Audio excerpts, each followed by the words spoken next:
Man, doing this content stuff, man, you get all kinds of stuff that come around every day to report. Now, y'all remember Rachel Dolezal. Now, Rachel Dolezal was that W woman who appeared as a black woman. You know, she came on as like a light-skinned black woman or a biracial woman. Now, remember, over there in Spokane, Washington, she was the president of the local chapter of the NAACP. She was teaching at Eastern Washington University.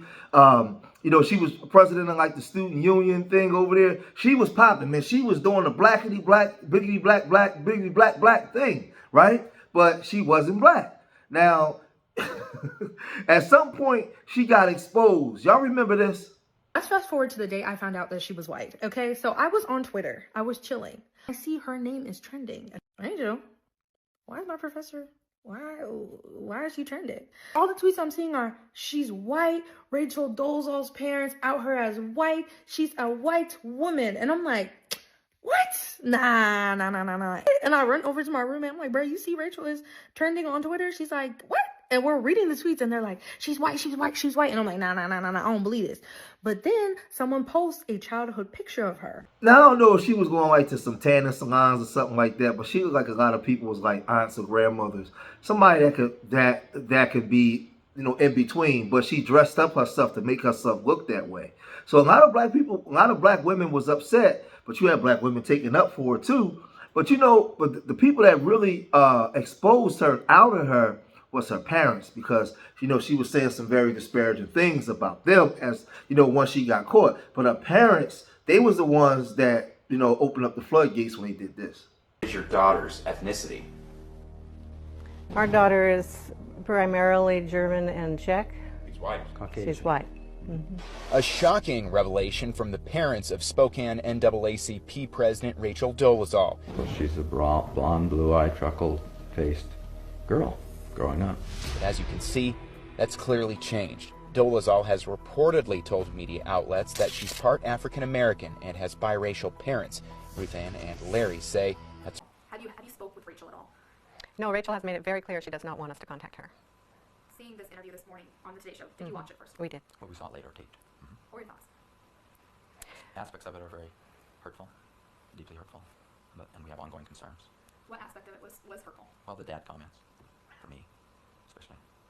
And it's alarming that Rachel continues to make false statements and have no acknowledgement that she has been doing that, and it's become an issue.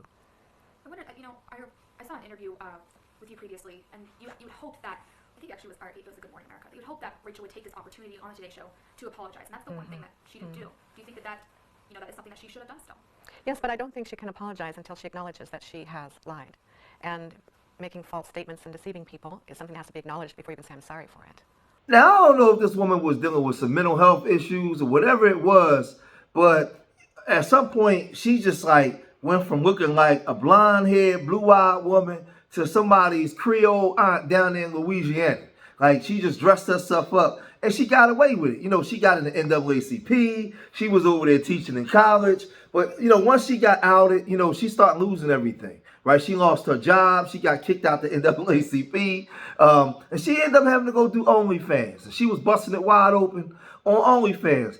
And she changed her name to Aduro, Ducheki, Adulio, Ducheki or something, right? Then she ended up getting married. She got married to a black man. She had a baby. Then she adopted 4 kids, right? And she was living like, I guess, the black life. You know, she was living the black life. And I remember she went on, once she got outed, you know, she went on to all the shows, the television, the daytime TV shows, and they was asking her, did she feel like she did something wrong? And she was saying no. Did she feel ashamed? She was saying no. And she's been estranged from her family. She's not rocking with them. Now, whatever went on with her family to make her not want to rock with them, I don't know. But in recent news, she posted something on her online, and Tariq, she got wind of this, and we noticed something. We noticed that she's no longer looking like a black. She went back to being a W woman again. She's online looking like her original self. So Tariq Nasheed, he went to his channel. He said this. To talk about. Have y'all seen Rachel Dolezal? Y'all remember Rachel Dolezal? She was the white woman. Where does she live? Is she up there in Seattle? I don't know where she's from originally. I forgot. But Rachel Dolezal was the white woman who got outed portraying a black woman years ago. It was very, very controversial. So she kept up the whole black woman shtick for a long time. Have y'all seen new pictures of her? She done transitioned back white. Spokane, Washington. Yeah, so she done transitioned back white. She's white again. She done took out the braids. She done took off the bronzer. So she looks like a regular white woman now. Yeah, she looks like a regular white woman now. She's put up a whole bunch of pictures and she's back white again. So I guess the whole transracial persona, that no longer had any real value. I think her whole public identity as a quote black woman, I think that revolved around really attention, book deals, interviews, controversy. And basically, I guess once the shock value faded, the public moved on. So the utility of her maintaining that public persona just kind of faded away. So now I guess, going back white, she's going to get new attention. And as we know, the culture climate has shifted. So, when she first did it, social media wasn't as popping. It was popping, but not popping. So right now, black identity is so heavily gatekept and protected. That's like your persona non grata doing that. We're protecting the hell out of black identity. The foundational Black American Renaissance movement is in full swing right now. So we ain't even letting real melanated people get away with unchecked blackness. We damn sure ain't letting the white people do it. You know what I'm saying? So she's like, this is useless. This is completely useless. It's better to just retreat to her default identity. She's trying to fight a battle she can't win. It's over. Yeah. Yeah, you got bad Barbie out here trying to transition now, Yeah, that's just ain't working. It's not working. She needed that white woman privilege back. Because understand, when she cosplayed as a black woman, she got a bunch of scrutiny, backlash, job loss, social humiliation. So now it ain't working. Now you getting treated like a black person for real. So Tariq Nasheed, he laid it all out. He broke it down as to it's not fashionable anymore to want to cosplay as one of us because now we're gatekeeping everything. So at some point she posted this, how it all started in 1977, how it's going in 2025, and she put 48 years and this image there with her birthday, her birthday on it being at 48 years old, right? So people online, they started to get at her about this, and this woman Erica said, "Oh, you're white again." So, because a lot of people in that community, was very offended and very upset. This dude Surf said, "You look better white," and listen, she's still on OnlyFans. She's still doing her thing. Now, mind you, she has a biracial kid. She married a black man, and she went out of the public eye for some time. But that post that she put up got over 11 million views, right? But once she put that post up and people can see how she looked as a white woman, people started to comment. Don't like being really black, right? Because when it gets bad, when the presidency gets bad, when the conservatives start acting a fool, when you actually start having to deal with racism and dealing with those dynamics of growing up in a racist family but acting like a nigga, not really one of the, when you deal with that, it becomes an issue. So you have to go back to your white. I saw a recent video on here about Rachel Dolezal. It was someone using the "but there was a time" trend. The first picture of her was her cosplaying a black woman, and the other picture of her was as a young white teenager. The majority of the comments on that video were saying that we should just give her a pass because of all of the good work that she did for the black community, and what she did pretending to be a black woman wasn't really that big of a deal. And all of these comments were coming from black women. And I found those comments to be troubling. I don't know if those commenters were maybe pretty young when the whole story came out about Rachel Dolezal and what she had done, so they don't understand the full context, or if maybe so much time has passed that people have forgotten the details. But regardless of the good work that she has done, because that can't be denied, Rachel Dolezal did do good work for the Black community.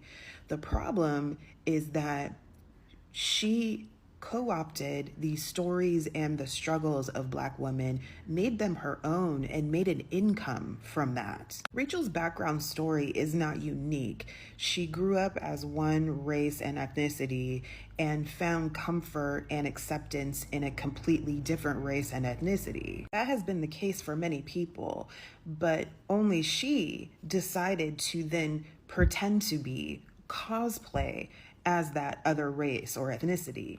But the fact that she then entered into Black spaces, pretended to be Black, and profited from that, lied to people about that, is the problem. And I'm not sure how people can fail to recognize that that behavior is a tactic of white supremacy, to take whatever you want, to co-opt whatever experiences you want and profit from them, no matter what the cost. Rachel could have easily done the good work that she did without having to spray tan herself and lie about her background. There are plenty of white people that do good work in the Black community and keep their own identity. And then after the story broke, in several videos and articles over the next year, she talked about the poverty and financial hardship she experienced as a member of the Black community, essentially aligning poverty with Blackness, leaning into and perpetuating